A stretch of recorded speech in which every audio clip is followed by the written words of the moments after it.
के लिए सहना सीखो, सहना। हर बात अंदर ही अंदर दबा के जला दो, उसे बाहर प्रकट मत करो, बात समझो। ये अध्यात्म है। रहीमन मन की व्यथा रखिए मन में गोय, सुन इठ लई हैं लोग सब बांट न लई है कोई। आप जब किसी बात को कहते हैं तो उसकी सत्ता दृढ़ होती है, कहो ही मत। चाहे जैसी आपकी स्थिति हो, आपके हृदय आराध्य जान रहे हैं, आपको जो जलन हो रही वो आपका हृदय पाप नाश करके पवित्र हो रहा है। ये व्यर्थ नहीं जा रहा कि मैं व्यर्थ में जल रहा हूं। नाम जप कर रहे हो, आपका हृदय किसी भी विषय को लेकर जल रहा है, वो पवित्र हो रहा है। बस बोलो मत, चेष्टा मत करो, शांत हो जाएगा, निर्मल हो जाओगे। यही उपाय है। शांत करने चलोगे तो ऐसे दलदल में फंस जाओगे कि फिर वो अशांति तुम्हें पता नहीं किस जन्म में अवसर मिले उससे निकलने का। प्रार्थना मान लीजिए, इस मन की जलन को जो सह गया उसी की भक्ति बड़ी है, और बढ़ी हुई भक्ति अजित को जीत लेती है। सहित सहित बाढ़े भगति गृह तन गुरुहित गार। अपना सर्वस्व गुरुदेव भगवान के चरणों में अर्पित करके उनकी आज्ञा के अनुसार चल रहे, बस प्रभु दूर नहीं है। समर्पण का भाव, अहम समर्पण में सर्वस्व समर्पण हो जाता है। उपासक को हर समय सावधान रहना होता है, क्योंकि ये बहुत बड़ा युद्ध है। परमार्थ में चलना, अध्यात्म मार्ग में चलना, भगवत प्राप्ति का लक्ष्य होना एक बहुत बड़ा युद्ध है। किसी और से नहीं, अपने मन से। अभी हम मन को अपना मित्र मानकर या मैं मानकर वर्ताव करते हुए प्रपंच में फंस गए, दुर्गति हो गई। सत्संग से प्राप्त विवेक के द्वारा जब हमें ये पता चला कि मायाकृत नानात्व में मेरा मन ही मुझे अधीन किए हुए है, तो हमें अपने परम बल का आश्रय लेने की भावना उदय हुई। हमारे परम बल हैं प्रभु। जब तक आप इनका आश्रय नहीं लेंगे तब तक मन की गुलामी से मुक्त नहीं हो सकते। ये हृदय की बात है, समझ लीजिए। जब तक भगवद आश्रय नहीं लेंगे तो मन की गुलामी से मुक्त नहीं हो सकते, और सारा का सारा बंधन इसी मन से है। मन को हमने स्वीकार किया है, मेरा भाव से या सीधे मैं भाव से। बहुत उल्टा हो गया। जो बुद्धि निर्णायक है, मन ने बलात् उसको अपने अधीन कर रखा है। जो मन इंद्रियों को शासन में ले सकता है, तो इंद्रियां बलात् मन को अपने अधीन कर लिए हैं। जो इंद्रियां निर्विषय होकर प्रभुमय हो सकती हैं, विषयों ने बलात् उनको आकर्षित कर रखा है। सब उल्टा हो गया है। होना यह चाहिए था कि बुद्धि के अधीन मन और मन के अधीन इंद्रियां, और इंद्रियां भगवत अर्पित। एक एक चेष्टा, एक एक चिंतन केवल प्रभु के चरणों में। सब उल्टा हो गया है। इसी से हमारी समझ बिगड़ गई है। हम ईर्ष्या से, द्वेष से, राग से, नाना प्रकार की ऐसी रस्सियां हैं जिनसे अपने को जकड़ते जा रहे हैं, और मन इतना जलाता है कि हम उसे सहन नहीं कर पाते। क्यों? क्योंकि महाबल प्रभु का सुमिरन छूट गया। एक एक शब्द पकड़ लेना। जिस समय आप जल रहे होगे उस समय कोई वस्तु, व्यक्ति, स्थान आपके चिंतन में होगा जिसका संबंध राग या द्वेष से होगा। उस समय भगवत विस्मृति है। अगर उसमें भगवत भाव हो तो राग द्वेष नहीं रहेगा। राग द्वेष नहीं रहेगा तो हृदय जलेगा नहीं, हृदय अशांत नहीं होगा। सत्य विषय है, एक ही भगवान विविध रूपों में लीला कर रहा है। हमें बचना है राग और द्वेष से। हमें मन की जलन को अपने में नहीं मानना है। लाख समझाओ पर वो समझ में नहीं आ रहा। भगवान कृपा करें और आप अपनी बुद्धि को सत्संग के वाक्यों के द्वारा मार्जन करें। अपवित्र हो गई है, मल लग गया है। पवित्र बुद्धि होगी तो प्रकाश प्रकट हो जाएगा ज्ञान का। किससे द्वेष करते हो? किससे जलते हो? क्यों जलते हो? अपने अंदर प्रश्न करो। जब जिसकी हम प्राप्ति के लिए निकले वही सब रूपों में है, फिर हम जलन क्यों? फिर द्वेष क्यों? एक की प्रशंसा, एक की निंदा क्यों? इसी अज्ञान को तो दूर करने के लिए परमार्थ मार्ग में आए हैं। हमारा मन जब जनेन्द्री के साथ होता है तो काम भाव को प्राप्त हो जाता है। नेतेंद्री के रूपाशक्त होता है, मोह भाव को प्राप्त हो रहा है। एक एक इंद्री। उस समय आपका भजन कहां गया था? सत्य देखना, उस समय क्या आप प्रभु के चिंतन में थे? प्रभु का नाम चल रहा था? नहीं। फिर कैसे उपासक हो? शास्त्रों बार सत्संग में सुन चुके, हानि हरिवंश के नाम अंतर परे, लाभ हरिवंश उच्चरत बानी, तब सुख हरिवंश गुण नाम रसना रटत, और बहुवचन अति दुख दानी। नहीं समझ में आ रहा? नाम छूटा, कोई न कोई वृत्ति फंस जाएगी। राग से या द्वेष से बड़ा मुश्किल होता है छुटाना। वो उपासक ही जानता है, संसारी व्यक्ति क्या जाने। वो तो मनोरंजन में ही अपना जीवन नष्ट कर रहा है। जो उपासक सच्चिदानंद की प्राप्ति के लिए, वो समझता है इस युद्ध में कैसी पीड़ा होती है। बहुत सावधानी। हानि हरिवंश के नाम अंतर पड़े, ये बहुत बड़ी सावधानी की बात है। नाम चल रहा है तो कोई भी विकार स्फुरित होगा, नष्ट हो जाएगा, वो अपना संस्कार नहीं बना पाएगा। पर आप नाम का कितना आदर करते हैं? आप भगवान के मार्ग के पथिक हैं, कितना आदर करते हैं? अपने मान के बराबर या मान से अधिक? देख लीजिए तो पता चलेगा कि मान अधिक है, नाम छोटा है हमारे लिए। थोड़े से सांसारिक लाभ की वृत्ति का अवसर आया, भूल जाएगी वृत्ति भगवद स्मरण। ये कब तक? बहुत कम समय है। कब तक जलते रहोगे? परम शीतलमाश्रयामी, स्वामी जी के चरण परम शीतलता प्रदान करने वाले हैं। आप स्वयं जलन स्वीकार करते हैं। आप स्वयं मनन ऐसा करते हैं जिससे आपकी जलन बढ़े।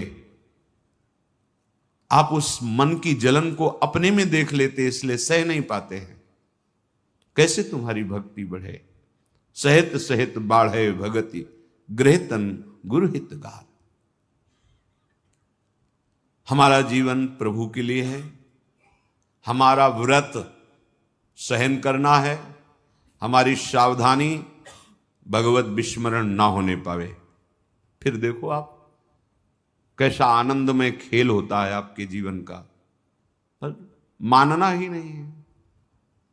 लौकिक क्रिया, लौकिक व्यवहार, लौकिक वार्ता की इतनी सत्ता है कि भगवत वार्ता, भगवती सेवा, संविधान, दिनचर्या, महत्व ही नहीं इसका। कोई महत्व नहीं। कैसे हम अपने मन को भगवदाकार बना पाएंगे?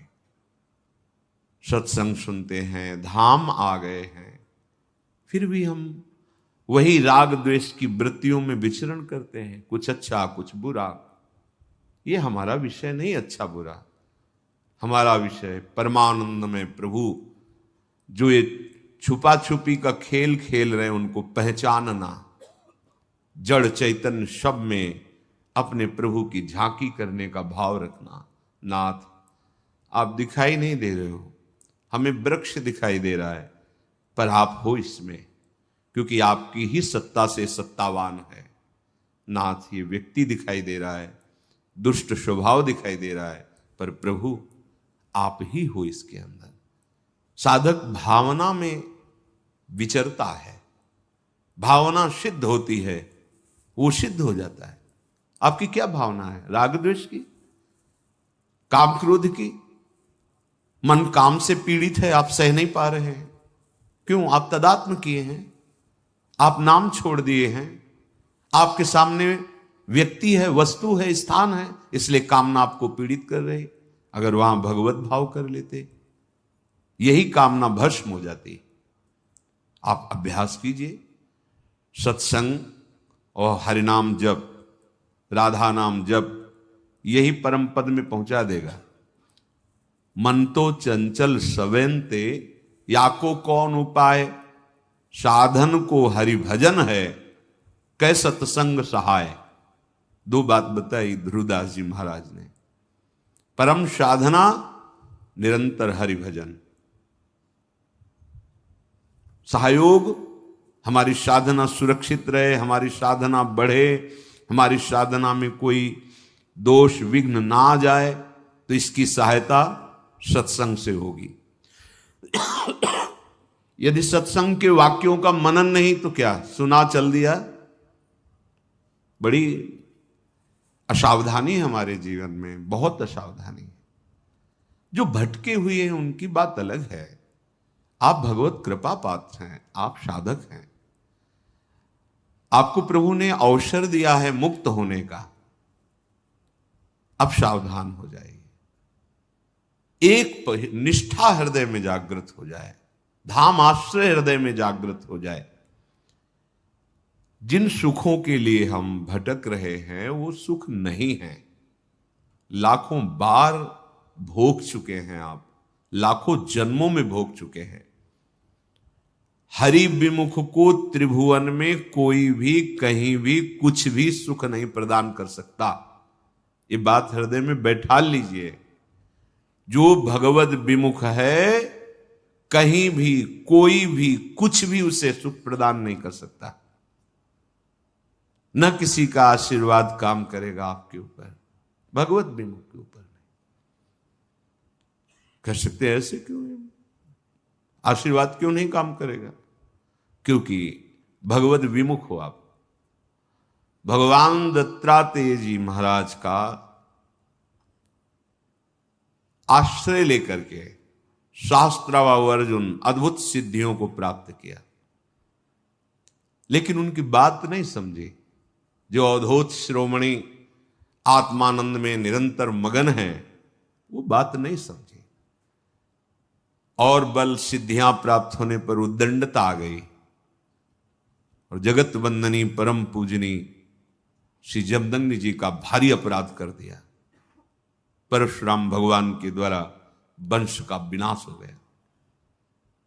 क्या हुआ? इतने बड़े महापुरुष का आश्रय लेने वाला, संग करने वाला।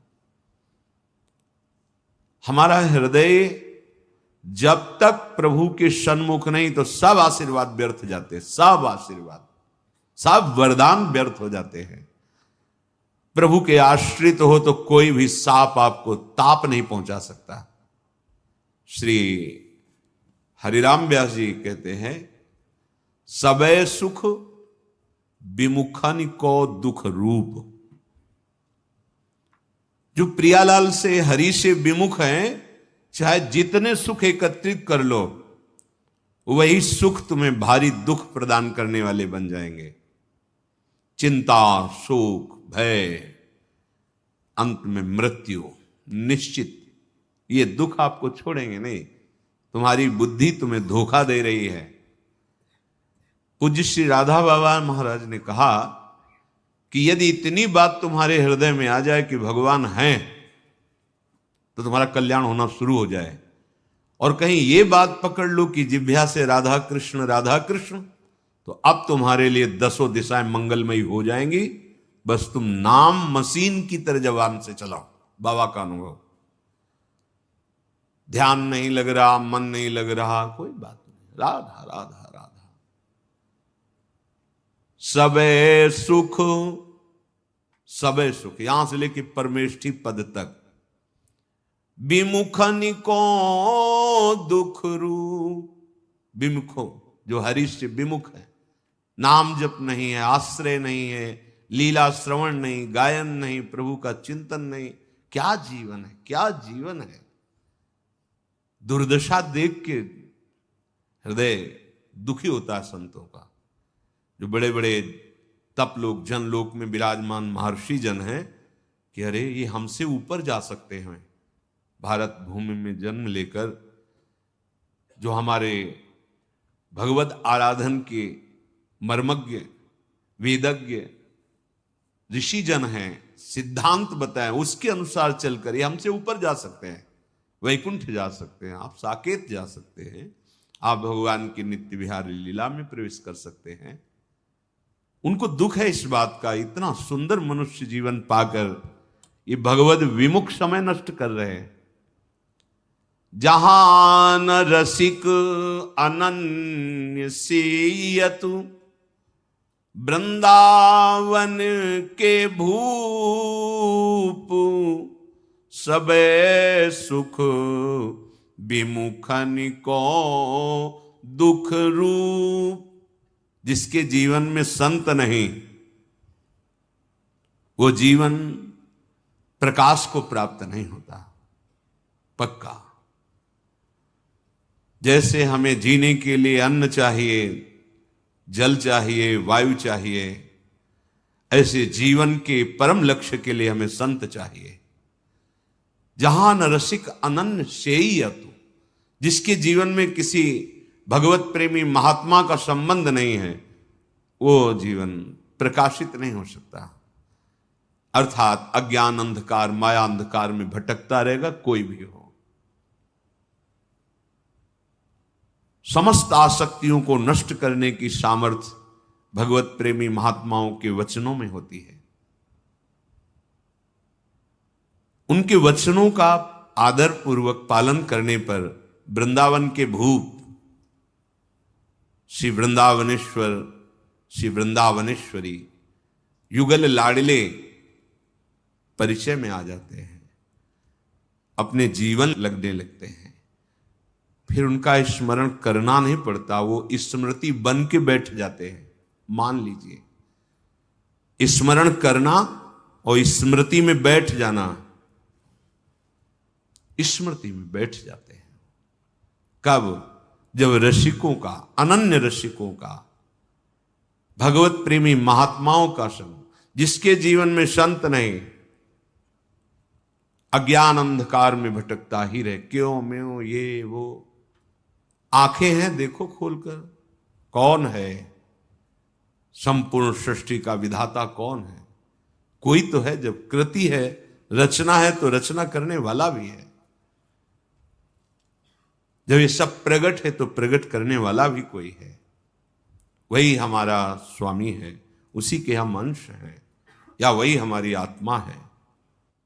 हरिराम व्यास जी कह रहे हैं, संतों का संग नहीं हुआ, प्रभु का आश्रय नहीं हुआ, तो उसके हृदय में दया नहीं होती। दया के बिना हृदय कठोर, कठोर हृदय में ही सारे विकार। दया, द्रवित हो जाना, दूसरे के दुख को देखकर कैसे निवृत्त हो, ये कैसे सुखी हो, इसका कैसे मंगल हो। संतों की जो दृष्टि होती है वो परम दुख निवृत्ति के लिए होती है। वो पत्ते नहीं काटते, वो जड़ उखाड़ते हैं। हमें कोई बीमारी हुई, डॉक्टर के पास गए, उस बीमारी की औषधि दे दी, बीमारी ठीक हो गई। फिर हमसे ऐसे कर्म हो रहे हैं कि और नए हमें दुख मिले।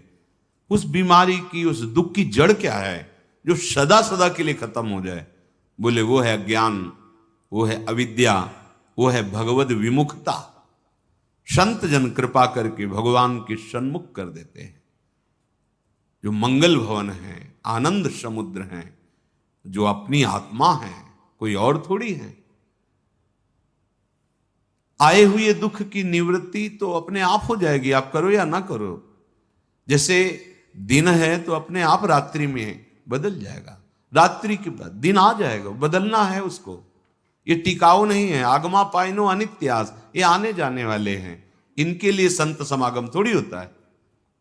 सत्संगति संस्कृति कर अंता, आवागमन के चक्र का ही नाश कर दे, भव रोग को जड़ से मिटा दे, उसे सत्संग कहते हैं। तब है बड़े भाग पाइप सत्संगा। व्यर्थ का प्रपंच दिमाग में भरा हुआ, व्यर्थ का प्रपंच। जब तक इसे आप छोड़ेंगे नहीं आग्रह, तब तक संत वचन आदर सहित स्वीकार ही नहीं कर सकते। जब ये वचन ही स्वीकृत नहीं हुए तो आपका मिलना, आपका बैठना कोई खास बात नहीं हुई। वचन स्वीकार करना। जब तक वचन स्वीकार नहीं करेंगे तो आपसे उपासना नहीं बनेगी। शुद्ध उपासना के बिना अहम का नाश नहीं होता, दैन्यता नहीं आती। तो बिना दीनता के बंधन ही बंधन है। जब विचार करके देखते हैं तो लगता है कि हम जिसे साधन समझ रहे थे वो भी तो बंधन है। शुभ कर्मों की तरफ माना अशुभ कर्मों की निवृत्ति, और शुभ कर्म तो करता तो है, बचा ही ना, करता तो है ही ना। जब करता है तो भोगता तो होना ही पड़ेगा, अवश्य में भोक्तव्यम। जब शुद्ध विचार जागृत होता है तो ये लगता है अरे हमको भगवत प्राप्ति करनी है, शुभ नहीं इकट्ठा करना। ये शुभ का भी बंधन त्यागना है। तो फिर भगवत प्राप्ति किससे होती है? दैन्य भाव से भगवान की शरण होकर निरंतर नाम जप करते हुए। जो भी है भगवद अर्पित है। जीवन, हमारा चिंतन, हमारा बाहरी व्यवहार, इससे भगवत प्राप्ति होती है। जब हम कोई दान पुण्य, कोई सुकृत करते हैं तो एक हृदय में गुदगुदी होती है, आम होता है, मैंने ये किया, वो शुभ कर्म हुआ, शुभ कर्म, उसका एक फल मिलेगा, वो भी बांधने वाला होगा। नहीं नहीं, इसीलिए जब उत्तम भाव जागृत होता है तो शुभ अशुभ दोनों कर्मों से वो ऊपर उठ जाता है। अब भगवत प्रेरणा से जो हो रहा है वो करता नहीं है, उसका उसे कोई फल नहीं चाहिए। निरंतर भगवत स्मृति और सारे कर्म भगवत प्रसन्नता के लिए हो रहे हैं शास्त्राज्ञा के अनुसार। अब जीवन मुक्त हो जाएगा। इसलिए हमारा जीवन केवल भगवत प्राप्ति के लिए।